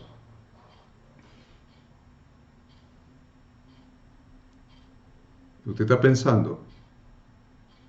Estoy haciendo este silencio para que piense. Todo lo que sea injusto de la vieja vida, ¿ven? La vieja vida tenía cosas injustas, injusticia. ¿Saben qué es? Todo lo que no proviene de fe es injusticia, Romanos capítulo 1. Bien, a ver, vamos otra vez. Ahora que pensaron un cachito, nos tranquilizamos, tomó un sorbito del mate, comió un bizcochito de grasa y leemos de vuelta, juntos leemos de vuelta. ¿No sabéis que los injustos no heredarán el reino de Dios? No erréis, mismo versículo, no erréis, ni los fornicarios, ni los idólatras, ni los adúlteros, ni los afeminados, ni los que se echan con varones, ni los ladrones, ni los avaros, ni los borrachos, ni los maldicientes, ni los estafadores heredarán el reino de Dios. 10 cosas. Y esto erais algunos, mas ya habéis sido lavados, ya habéis sido apartados, ya habéis sido santificados, ya habéis sido justificados en el nombre del Señor Jesús y por el Espíritu de nuestro Dios. Miren, cuando la Escritura se refiere a los injustos, cuando la Escritura se refiere a los injustos, se refiere a aquellas personas que practican la injusticia. ¿Quiénes son los injustos para la Biblia? Aquellos que practican la injusticia. Porque si no, vamos a hacer una encuesta y muchos van a decir, no, pues yo no soy injusto. Yo no soy injusto. Yo no practico la injusticia. ¿Verdad? ¿Qué es entonces ser injusto para la Biblia? Para empezar a hablar. Ser injusto para la Biblia son aquellos que practican la injusticia. Muy bien. Entonces, ¿qué es lo que debemos hacer? Ir a la Biblia. Esto es al libro de las instrucciones de Dios. ¿Les gusta así? A la Torá. Al libro de las instrucciones de Dios, a la Biblia, que por ser la palabra escrita de Dios, tiene autoridad para aclararlos a qué le llama Dios practicar la injusticia. No me importa a mí si alguien dice, yo no soy injusto, yo no practico la injusticia. Yo quiero saber lo que dice Dios. Y esto es lo que le vamos a enseñar a la gente. Muchas personas no cambian, no dejan de hacer lo que venían haciendo, porque nosotros no le enseñamos que eso está mal. Te tenemos que enseñar qué cosas, de acuerdo a las instrucciones de Dios, al libro de las instrucciones de Dios, debe dejar de hacer de su vieja vida, y después le vamos a enseñar recién qué es lo que tiene que hacer, de acuerdo a las instrucciones de Dios, en su nueva vida. Pero debemos enseñarle. Porque la palabra de Dios tiene autoridad. La palabra de Dios tiene autoridad para aclararnos a qué le llama Dios practicar la injusticia. La palabra de Dios tiene autoridad para aclararnos a qué le llama Dios practicar la injusticia. Es decir, qué prácticas, ¿Qué prácticas constituyen para Dios practicar la injusticia? En el mismo pasaje que hemos leído, que usted tiene ahí abierta en su Biblia, queda claro perfectamente quiénes son para Dios los injustos. Lo tiene ahí, ¿no? Lo tiene. A ver, ¿qué era 1 Corintios capítulo 6, versículos 9 y 10? 1 Corintios 6, 9 y 10. En el mismo pasaje hay una lista de injustos. Comienza diciendo, no erréis, no te equivoques, hijo mío.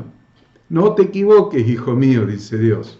Debemos entender que estas son las primeras cosas, probablemente haya más cosas, pero estas son las primeras, son las más groseras, son las más evidentes, son las más brutas, son las más pecaminosas, son las que la gente nota, las que nos hace perder el testimonio. Nos hace perder el testimonio hacia la iglesia y nos hace perder el testimonio hacia el mundo. Esas cosas inmediatamente deben ser dejadas. Esas cosas inmediatamente deben ser dejadas de hacer. Pues son las más groseras, las más brutales, las más aberrantes, las cosas más asquerosas. Que son las que inmediatamente el creyente cuando viene debe dejar de su vieja vida. Probablemente haya más cosas, pero estas son las más terribles. Entonces, estas son las primeras cosas, decimos, que deben de dejar de hacer las personas que quieren entrar en el reino de Dios. Son las primeras. Y eso es lo primero que nosotros debemos enseñar. Pastores queridos, pastores, ¿por dónde vas a empezar a enseñar? Empezar a enseñarle a la gente que viene al reino de Dios qué son las cosas que debe dejar. Y después enseñarle las cosas que debe incorporar de acuerdo a las instrucciones de Dios. Pero primero decirle esto es aberrante, esto es una vergüenza, esto es un problema de testimonio. Cualquiera que vea que vos estás congregándote acá y haces alguna de estas cosas, no va a querer venir, porque va a decir que Él es mejor que vos. No va a querer venir al reino de Dios, vas a perder un alma. Culpa de tu mal testimonio, se va a perder un alma, porque va a decir, yo soy mejor que ese, ¿qué voy a ir a hacer ahí? Esos son unos farsantes. ¿Se entiende? Espero que se entienda. Entonces vamos a ver qué cosas debe dejar de inmediato la gente para heredar el reino de Dios. Porque dice que el que hace estas cosas no va a heredar el reino de Dios. Vaya todos los domingos a la iglesia, ponga sal gruesa en el piso y camine de rodillas en sal gruesa. No va a heredar el reino de Dios quien haga estas cosas. Entonces, en su proceso de retorno al Padre, su proceso de teshuvá, de retorno al Padre, ¿qué cosas son las que debe dejar de hacer primero? Entonces, vamos a ver, son personas que desean tener una verdadera teshuvá, un verdadero retorno al Padre, una verdadera conversión. Entonces, ¿qué cosas son las primeras que debe dejar? Bueno, vamos a ver las 10. Las 10 que menciona, usted tiene la Biblia abierta ahí, y yo le voy a ir leyendo una por una y le voy a decir qué es una por una. Fornicación. Fornicación. ¿Qué es fornicación? Relaciones sexuales de una persona soltera con otra persona del otro sexo sin estar casados. Eso es fornicación. Relaciones sexuales de una persona soltera con otra persona del otro sexo sin estar casados. B. Idolatría. ¿Qué es idolatría? Que alguna cosa o persona ocupe en la vida de alguien el lugar que solo a Dios le corresponde ocupar. Alguna cosa o persona. Siempre decimos el ídolo es un artista, un jugador de fútbol, un deportista. No, a veces son cosas también, son objetos. Una estampita o un crucifijo, o a veces son otro tipo de cosas, el dinero, el trabajo, lo que sea. Cualquier cosa que ocupe en la vida de alguien el lugar que solo a Dios le corresponde ocupar es idolatría. Bíblicamente la idolatría se asimila al adulterio. ¿Por qué? ¿Qué es el adulterio? Vamos a ver qué es el adulterio, que es el punto 3, el C, adulterio. Adulterio es relaciones sexuales de una persona casada con otra persona del otro sexo que no es su legítimo esposo o esposa. ¿Qué es adulterio? La relación sexual de una persona casada que tiene que tener relaciones sexuales solamente con su esposo o su esposa y la tiene con alguien que no es su esposo o su esposa. Por eso la idolatría, que era el punto anterior, se asimila al adulterio. ¿Por qué? Porque nuestro corazón, como esposa del Señor, la iglesia esposa de Cristo, nuestro corazón tiene que estar solamente ligado a Él, y hay un lugar en nuestro corazón que el lugar importante, fundamental, central, lo debe ocupar solamente Él. Por eso la Biblia, cuando dice que nosotros tenemos algo que ocupa el lugar de Él en nuestro corazón, estamos adulterando. ¿Se entendió? Usted va a leer todo el Antiguo Testamento y va a ver cómo Dios reaccionaba cuando el pueblo de Israel decía adulteraba en pos de los ídolos, adulteraba en pos de los ídolos. Y usted dice, ¿por qué adulteraba en pos de los ídolos? Porque el lugar que tenía que ocupar Dios en el corazón de Israel lo ocupaban ídolos. Entonces eso era adulterio. Por eso todas las consecuencias que tuvo el pueblo de Israel en la antigüedad, por la idolatría, el adulterio. Punto D, afeminación. Afeminación. ¿Qué es afeminación? Es cuando el varón no tiene claramente establecida su identidad varonil. Eso es afeminación, cuando el varón no tiene claramente establecida su identidad varonil. Y eso, la afeminación se pone de manifiesto en sus sentimientos, en sus pensamientos y en sus actitudes. ¿Vieron? Porque decíamos, sentimientos, pensamientos y actitudes. Echarse con varones. Echarse con varones, lo tiene ahí usted en su Biblia, lo está viendo, no estoy inventando, es homosexualidad, echarse con varones. F, latrocinio. ¿Qué es latrocinio? Hurtar o robar. Usted ya sabe que jurídicamente hurtar y robar son cosas diferentes. Hurtar es sin violencia, robar es con violencia. Hurtar y robar, por eso la Biblia es sabia, dice latrocinio. G, avaricia. Avaricia es querer todo lo material para uno mismo. Eso es avaricia. Yo quiero todo para mí. Querer todo lo material para sí mismo. No ser generosos, de ser avaro. Caracterizado por el egoísmo y el egocentrismo que se transforma en egolatría, es decir, adoración de sí mismos. H, borrachera.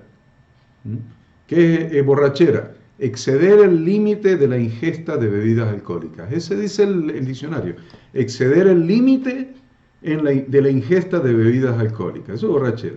En la actualidad, en lo que ahí la Biblia habla de borracheras, en la actualidad se incluye las adicciones, como el alcoholismo, la drogadicción y cualquier otro tipo de adicciones. Aún lo que hoy se conoce como adicciones tecnológicas, que ya está declarado internacionalmente como una adicción, las adicciones tecnológicas. Punto 8. Y maledicencia. ¿Qué es maledicencia? Personas que hablan mal, profiriendo maldiciones hacia otras personas. El que dice malas palabras para nosotros, eso es maledicencia.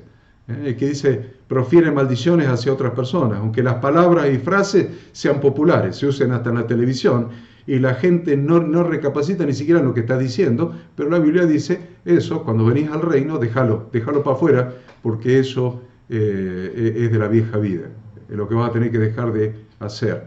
Y último, los estafadores, J, el punto 10, el que menciona es los estafadores. ¿Qué es ser estafador? Los que con engaño y artimañas se quedan con lo ajeno. Esos son los estafadores, los que con engaño y artimañas se quedan con lo ajeno. Entonces, incluimos entre los estafadores aquellos que no devuelven lo que pidieron prestado. Aquellos que no devuelven lo que no pidieron prestado, eso lo incluimos entre los estafadores. Engaños y artimaña. Préstamelo que mañana te devuelvo, y pasaron 5 años y no lo devolvió más, ya sea dinero, herramientas, objetos, lo que sea. Entonces, ¿qué dice la Escritura? Que ninguno de estos heredará el reino de Dios. Por lo tanto, estas cosas son las primeras que debe dejar de hacer todo aquel que reciba el Evangelio de nuestro Redentor Jesucristo, y lo debe hacer en forma inmediata. Vieron que hablamos de afeminados y que se echan con varones, etc. Entonces algunos piensan que quienes enseñen estas cosas estarían discriminando a algunas personas o grupos de personas, y deberían ser denunciados por discriminadores. Sin embargo, esto no es discriminación, porque estas cosas no las estamos diciendo nosotros como que sale de nuestra propia concepción, de nuestra propia razonamiento, de nuestra propia mente, de nuestro propio pensamiento. Simplemente estamos leyendo y repitiendo lo que está escrito en la palabra de Dios. Yo no discrimino a nadie, estoy repitiendo lo que dice acá y estoy enseñando lo que dice acá. Y soy cristiano y enseño lo que dice la Biblia. ¿Se entiende eso? Eso es muy importante porque muchos dicen, no, pero van a decir que soy discriminador. No, soy discriminador. Yo no digo que salió de mí. Eso salió de acá. Salió de la palabra de Dios. Y debemos entender y hacer entender a las personas que nadie está obligado a pertenecer al reino de Dios. Nosotros lo debemos entender primero. Pero debemos hacer entender a la persona que nadie está obligado a pertenecer al reino de Dios. Cada uno puede ejercer su libre albedrío, si quiere pertenecer o no quiere pertenecer. Dios le da ese derecho, ejercer tu libre albedrío. Pero el reino de Dios tiene sus normas. El reino de Dios tiene sus normas. Y todo aquel que quiera entrar en el reino de Dios debe ajustarse a las normas del reino de Dios que están escritas encima. Y esto no es discriminación. Es como si alguno quisiera residir en otro país y quiere comunicarse en otro idioma que no es el idioma del país. Entonces dice, yo estoy en Alemania y yo quiero hablar en castellano, pero no me contestan, me están discriminando. ¿Qué te van a estar discriminando? ¿Querés residir en ese reino, en el reino de Alemania, o en el reino de Estados Unidos, en el reino de Inglaterra, en el reino de Francia? Tenés que hablar en el idioma del reino y no te están discriminando si no te entienden, si no estás usando las normas del país. Entonces, es muy importante que nosotros debemos conducirnos en nuestra vida respetando las leyes del país en el que queremos residir. No hay vuelta, porque si no te deportan, te aviso, te deportan, te dicen, vos no perteneces a este país, no perteneces a este reino, te deportan. Tenés que conducirte en tu vida respetando las leyes del país. Y acá estamos hablando de un reino, estamos hablando de una nación, de un reino, de una nación apartada para Dios, de un reino de sacerdotes y gente santa, nada menos. Estamos hablando de un reino de sacerdotes y gente santa. Estamos hablando, repito, de un reino de sacerdotes y gente santa, dice la Biblia. Y este reino tiene sus propias leyes que lo rigen, tiene sus propias leyes. Todas estas personas, los fornicarios, los idólatras, los adúlteros, los afeminados, los que se echan con varones, los ladrones, los avaros, los borrachos, los maldicientes y los estafadores, según las Escrituras, esos son los injustos. Los que practican injusticia, ahí están definidos. Por lo tanto, dice la Escritura, no heredarán el reino de Dios. Y el versículo 11 dice, que usted la tiene en su Biblia, que esto éramos algunos de nosotros. Eso éramos algunos de nosotros, dice. Pero ya hemos sido lavados por la sangre de Cristo. Esto es lo que ha hecho la sangre de Cristo y la palabra de Dios en nosotros. La sangre de Cristo y la palabra de Dios en nosotros nos ha lavado, esto es, nos ha limpiado, ha quitado de nosotros todas esas inmundicias. Por eso dice, ahí en el versículo 11, habéis sido lavados, ya habéis sido santificados, ya habéis sido justificados en el nombre del Señor Jesús y por el Espíritu de nuestro Dios. También dice en este texto que hemos sido santificados, significando que hemos sido apartados de todas estas cosas que la palabra de Dios considera injusticia. Y hemos sido justificados, es decir, hechos justos. No éramos justos, éramos injustos, hacíamos unas cuantas de esas cosas. Pero ahora hemos sido hechos justos, hemos sido justificados. No éramos justos, hemos sido, si no diría, han sido hechos justos, no, dice justificados. No éramos y hemos sido hechos, considerados justos por Dios, aunque éramos injustos, aunque practicábamos todas estas cosas o algunas de ellas que eran injusticia. Ahora, ¿por qué hemos sido justificados? Porque ya no practicamos las cosas que la palabra de Dios consideraba injusticia. No las practicamos más. Y hemos sido apartados para Dios. Esto es, apartados para Dios quiere decir apartados para hacer el bien. Apartado para Dios no es apartado para estar sentado mirando el techo. Estoy apartado, ya estoy apartado del pecado, ya no peco más, ya no hago todas esas barbaridades que hacía, ya no lo hago más. ¿Pero qué haces? Nada. No. Santificado quiere decir apartado del mal para hacer el bien. Apartado del mal para hacer el bien. En el nombre de nuestro Señor Jesucristo dice, y por el Espíritu de Dios. Ya tenemos en punto 1 que era qué debemos dejar de hacer. Ahora vamos a ver qué acciones, punto 2, qué acciones, pensamientos y sentimientos las personas que reciben el Evangelio deben aprender de las Escrituras y de quién esas personas la deben aprender. ¿Qué deben aprender y de quién? ¿Qué deben aprender y de quién? A ver, 1 Juan 3, del 4 al 10. 1 Juan 3, del 4 al 10. Vamos a analizar esta instrucción dada por la Escritura. Dice esta instrucción: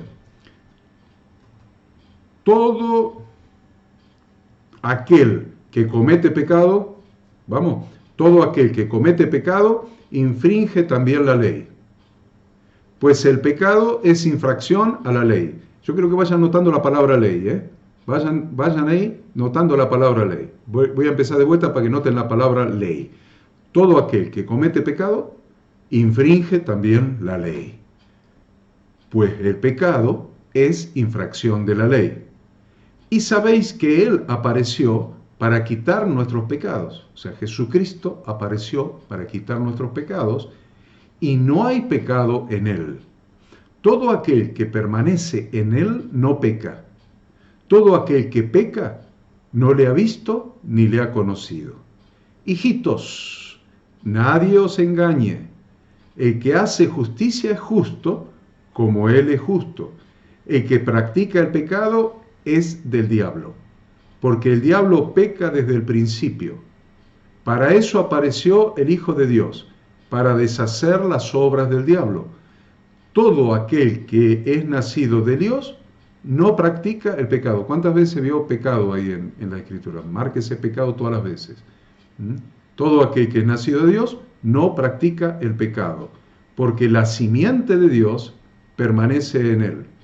Y no puede pecar porque es nacido de Dios. En esto se manifiestan los hijos de Dios y los hijos del diablo. Todo aquel que no hace justicia y que no ama a su hermano no es de Dios. Tiene que ver con el texto que leíamos hace un rato en el punto 1. Yo le dije que marquen dos cosas, la palabra ley y la palabra pecado. La palabra ley y la palabra pecado. La palabra ley en la Biblia está traducida en el Nuevo Testamento. En el Nuevo Testamento está traducida de la palabra en griego nomos. En el Nuevo Testamento está traducida la palabra nomos, que quiere decir en griego norma legal, digamos, una norma legal. Pero que la palabra original en hebreo no es nomos. La palabra original en hebreo es Torah. Entonces decíamos recién, de la palabra nomos del griego se deriva la palabra norma legal, la que se traduce en nuestra Biblia como ley. Y esa palabra en época del Imperio Romano era una palabra gravísima. Era muy dura, muy peligrosa, ya que quien violaba el nomos, o sea, la norma legal, tenía penas muy graves. Inclusive la muerte por crucifixión era por violar una norma legal. Entonces, por eso la palabra ley, la traducción de la palabra ley es tan dura y muchos le tienen miedo. Era una palabra odiosa, una palabra temible. Pero entendiendo que la Biblia es un libro que no fue escrito en griego, sino en idioma hebreo, principalmente para gente hebrea, debemos tratar de entender qué es lo que significa la palabra correcta en ese idioma. Y encontramos entonces que la palabra original, Torah, significa instrucción de Dios para que la vida dé en el blanco. ¿Vieron? Nomos significa ley para matarte. Pero la palabra correcta no es nomos, sino es Torah en hebreo, que no significa ley para matarte. Significa instrucción de Dios para bendecirte. Miren la diferencia, ¿eh? La palabra nomos del Nuevo Testamento significa ley para matarte, para castigarte, para matarte, pero la palabra Torah en hebreo significa instrucción para bendecirte, instrucción para que tu vida dé en el blanco.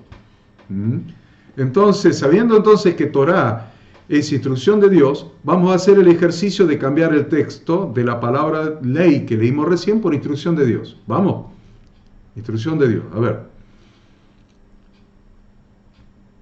Todo aquel, lo tienen ahí, ¿no? ¿Qué texto era? Esperen que me fije qué era. 1 Juan 3:4.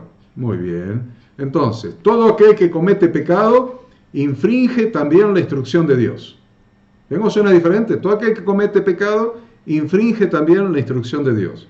Pues el pecado es infracción a la instrucción de Dios. Y sabemos que Él apareció para quitar nuestros pecados y no hay pecado en Él. Todo aquel que permanece en Él no peca, todo aquel que peca no le ha visto ni le ha conocido, etc. ¿Ven que suena diferente cambiando pecado, cambiando ley por instrucción de Dios? Entonces, podríamos hacer otro ejercicio. A ver cómo estamos de tiempo. Vamos a cambiar la palabra pecado por infracción a la instrucción de Dios. Vamos, infracción a la instrucción de Dios. A ver, todo aquel que comete pecado infringe también la instrucción de Dios, pues el pecado es infracción de la instrucción de Dios. Y sabéis que Él apareció para quitar nuestras infracciones a la instrucción de Dios. Y no hay infracción a la instrucción de su Padre en Él. Todo aquel que permanece en Él no infringe la instrucción de Dios. Todo aquel que infringe la instrucción de Dios no le ha visto. Qué interesante, todo aquel que infringe la instrucción de Dios no le ha visto ni le ha conocido. Hijitos, nadie os engañe. El que hace justicia es justo, como Él es justo. El que practica la infracción a la instrucción de Dios es del diablo, porque el diablo infringe la instrucción de Dios desde el principio. Para esto apareció el Hijo de Dios, para deshacer las obras del diablo. Todo aquel que es nacido de Dios no practica la infracción a la instrucción de Dios, porque la simiente de Dios permanece en él y no puede infringir la instrucción de Dios, porque es nacido de Dios. En esto se manifiestan los hijos de Dios y los hijos del diablo. Todo aquel que no hace justicia y que no ama a su hermano no es de Dios. ¿Quedó claro? Quedó claro. Creo que esto ha justificado la clase de hoy. Nos queda una clase y media, terminar con esta y ver la próxima, la última, la semana que viene. Pero miren, antes hablábamos de los injustos y dábamos una lista de actitudes pecaminosas de aquellos que practican la injusticia y que no heredarán el reino de Dios. Eso lo hablamos antes. Acá el apóstol Juan avanza un poco más, habla directamente de todo aquel que comete pecado, diciendo que el tal infringe la instrucción de Dios para que su vida dé en el blanco. Dicho de otra manera, ¿cómo? Una pregunta, ¿cómo nuestra vida puede dar en el blanco si nosotros quebrantamos, infringimos, no hacemos, no cumplimos la instrucción de Dios? ¿Cómo puede dar en el blanco? Está apuntada para cualquier lado. Es decir, apuntamos nuestra vida hacia cualquier lado, hacia un lado diferente al que Dios ha determinado y queremos que nuestra vida dé en el blanco, que tenga éxito, que seamos felices, que nos vaya bien en todo. Estás apuntando tu vida para los tomates. No te puede dar nunca tu vida en el blanco que estableció Dios cuando vos no estás cumpliendo la instrucción de Dios que te ha dado para que tu vida dé en el blanco. ¿Me entienden, pastores, lo que tenemos que enseñar a la gente? Eso es lo que tenemos que enseñar a la gente, queridos pastores. Porque pecado según la Biblia, es infracción a la Torah. Es decir, infracción de las instrucciones de Dios. El que hace justicia es justo como Él es justo. Y ahora cambiamos la dirección. Hasta ahora veníamos por el no. No hagan esto, no practiquen esto. Pero ahora vamos a ir por la positiva, por el sí. Por el no es no practicar el pecado, no practicar la injusticia. Ahora, por el sí es practicar la justicia, es practicar la santidad. es practicar la instrucción de Dios para que nuestra vida en el blanco. Eso es por el sí, ¿eh? Ahora estamos dándole la instrucción a la persona que vino a Cristo. Por el sí. A ver, ¿qué tenés que practicar? La justicia, la santidad, la instrucción de Dios contenida en su palabra para que tu vida realmente logre la felicidad. Por eso dice que todo el que es nacido de Dios no practica el pecado, porque la semilla de Dios, o sea, la simiente, la semilla de Dios, permanece en él y no puede pecar porque nació de Dios. La simiente, la semilla que te hizo nacer, la palabra de Dios, que es la semilla que te hizo nacer, ahora permanece en vos y naciste de Dios y no puedes pecar. Es muy interesante. La semilla es la palabra de Dios. Y cómo con la instrucción de Dios, viviendo nuestra vida, alguien puede pecar. Imposible. Por eso la Escritura es muy clara. Por eso dice en Jeremías 31:33, este es el pacto que haré con la casa de Israel después de aquellos días, dice Jehová. Daré mi ley en su mente y la escribiré en su corazón. Y yo seré a ellos por Dios y ellos me serán por pueblo. Daré mi ley en su mente. Esa es la simiente, ¿ven? La simiente es la semilla que Dios, por el Espíritu Santo, ha sembrado en nuestra mente y en nuestro corazón. Él ha sembrado esta semilla, nuestra mente y nuestro corazón. Daré mi ley en su mente, en su corazón la escribiré, y seré a ellos por Dios, y ellos me serán por pueblo. Dice Dios, este será mi nuevo pacto. Si usted quiere saber lo que es el Nuevo Testamento, acá lo tiene. Este va a ser mi nuevo pacto. Daré mi instrucción para que su vida den el blanco en su mente, la escribiré en su corazón, y yo seré a ellos por Dios, y ellos me serán por pueblo. Si alguien está buscando averiguar qué es el Nuevo Testamento, o Nuevo Pacto en la sangre de Cristo, si alguien quiere saber qué es el Nuevo Testamento o Nuevo Pacto en la sangre de Cristo, aquí acabo de encontrar la respuesta. La simiente de Dios, la semilla de Dios ahora está en nuestra mente y en nuestro corazón, porque el Espíritu Santo ha dado la instrucción de Dios en nuestra mente y la escribió en nuestro corazón.